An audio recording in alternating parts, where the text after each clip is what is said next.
1,00,000 మంది శివభక్తులతో కలిసి మహారుద్రాక్ష పూజలో పాల్గొనండి. వెంటనే కాల్ చేసి మీ పేరును నమోదు చేసుకోండి.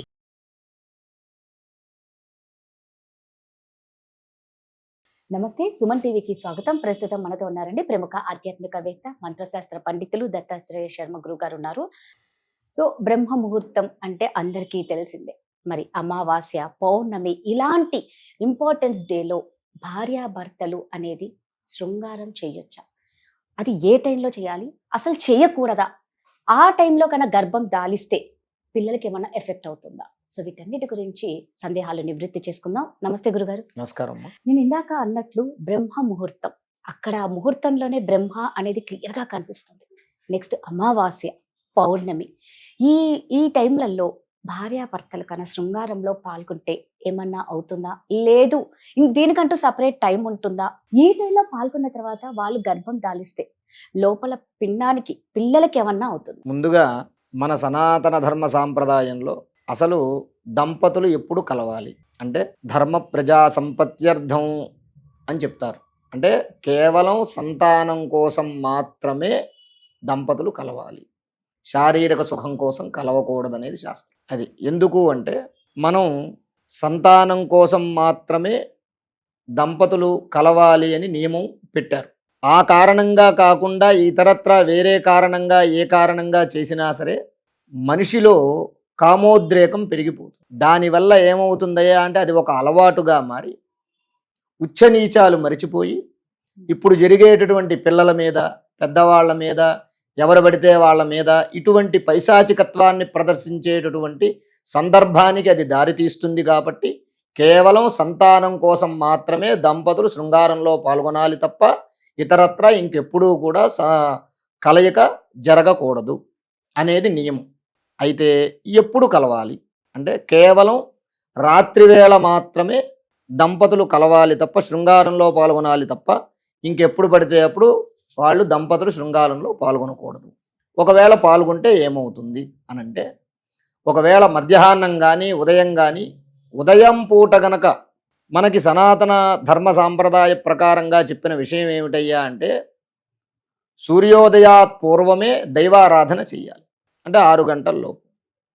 6 గంటల తర్వాత వాడి వృత్తి, ఉద్యోగము, వ్యాపారం ఏదైతే ఉందో అది చేసుకోవాలి. మధ్యాహ్నం కరెక్ట్గా 12-1 గంట మధ్యలో భోజనం చేసేయాలి.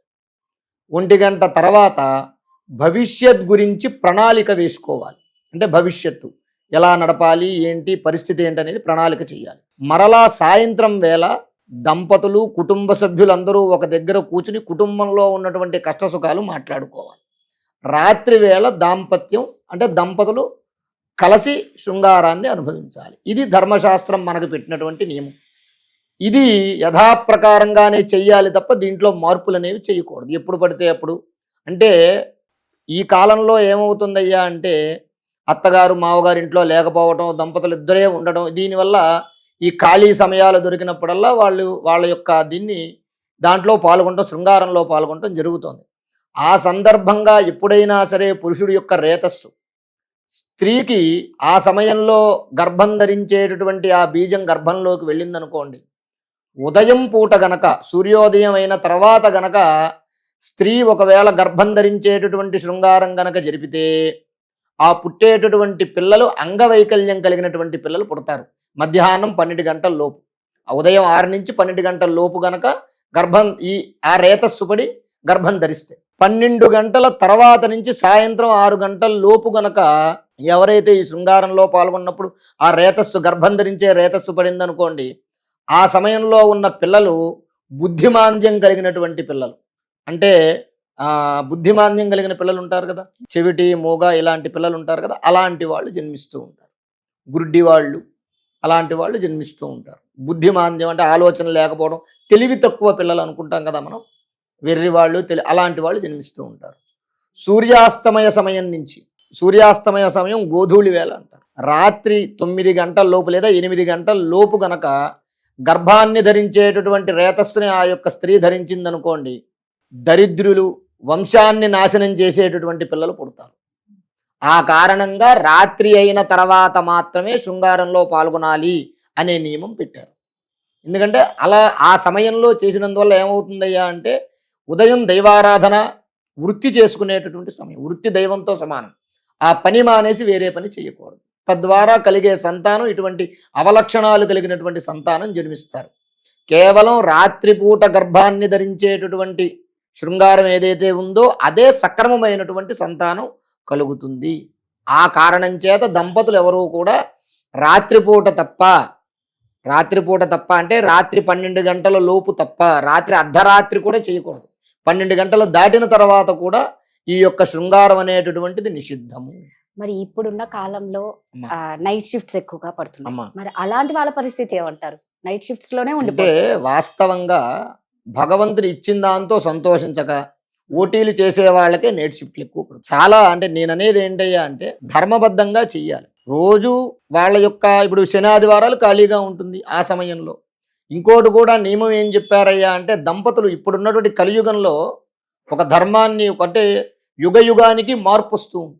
ఈ కలియుగంలో వచ్చినటువంటి మార్పు ప్రకారంగా స్త్రీలు కానివ్వండి పురుషులు కానివ్వండి వేరే వేరే విధాల వాళ్ళతో సంబంధం పెట్టుకోకుండా ఒక నియమాన్ని ఏర్పాటు చేశారు. ఆ నియమం ఏమిటి అంటే 18 నుంచి 30 ఏళ్ల లోపు ఉన్నటువంటి వాళ్ళు ప్రతిరోజు సంభోగం చేయాలని, అంటే దంపతులు కలవాలి, రోజు కలవాలని. 30 ఏళ్ల దగ్గర నుంచి 40 ఏళ్ల వరకు కూడా వారం రోజులకు ఒకసారి కలవాలని, అలాగే 40 నుంచి 50 ఏళ్ల వరకు కూడా 10 రోజులకు ఒకసారి కలవాలని, ఆ తర్వాత వారి యొక్క శక్త్యానుసారంగా వీలైతే 3 నెలలకో 6 నెలలకో కలవాలని పెట్టారు. ఇలా చేస్తే ఏమవుతుంది అనంటే, ఎందుకు చెయ్యాలి ఈ నియమం అంటే, మనం పూజ చేస్తాం, చేసేటప్పుడు క్షేమ స్థైర్య ధైర్య వీర్య విజయ అని చెప్తాం. ఇక్కడ వీర్య అంటే వీరత్వం అనే కాదు, వీర్య అంటే పురుషుడి యొక్క రేతస్సు. ఎంత నిగ్రహంగా ఆ యొక్క రేతస్సు పురుషుల్లో ఉంటుందో అంత వర్చస్సు వాడికి అంత తేజస్సు ఉంటుంది. అంటే మనం చేసే పూజల యొక్క శక్తి ఇదంతా కూడా ఆ తేజస్సు ఉంటుంది. ఇప్పుడు సన్యాసులు ఉంటారు, రోజు నిత్యం తపస్సంపన్నులు ఉంటారు, బ్రహ్మచారులు ఉంటారు. వారిని చూస్తే వారి ముఖం చూస్తే నమస్కరింపదగినగా ఉంటుంది. ఎందుకు? వారు ఇటువంటి కామోద్రేకమైనటువంటి పనులు వాళ్ళు చెయ్యరు కాబట్టి వాళ్ళ రేతస్సు బయటకు వాళ్ళు అస్కలితంగా ఉంటారు కాబట్టి వారు వర్చస్సుతోటి బ్రహ్మవర్చస్సుతోటి ఉంటారు. కాబట్టి అలాగే ఈ శరీరానికి కూడా ఏదైతే ఈ రేతస్సు అనేది వీర్యం అనేది ఉందో అది ఎక్కువ సమయం బయటకు రావటం వల్ల కూడా అనారోగ్యాలకు దారితీస్తుంది. అది వయస్సును బట్టి కూడా.